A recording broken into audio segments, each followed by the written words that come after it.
আমরা এখন দাঁড়িয়ে আছি একটি সুবিশাল প্রাচীন বটগাছের নিচে। হাওড়ায় এটি অবস্থিত। এর অলৌকিকতা এবং প্রাচীনতায় যা কোনো অংশে কম নয়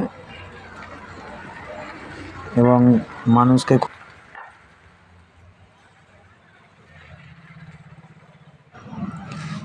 নমস্কার বন্ধুরা, আমরা দাঁড়িয়েছি এমন একটি জায়গায়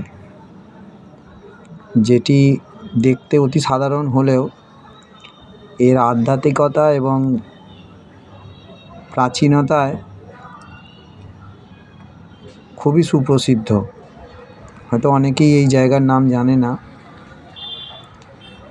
আমরা হাওড়ার বোটানিক্যাল গার্ডেনের সেই সুবিখ্যাত বটগাছের নাম তো সকলেই জানি, কিন্তু এছাড়াও আমাদেরই এই হাওড়া জেলার মধ্যে আছে এমনই এক সুপ্রাচীন বটগাছ, বটবৃক্ষ,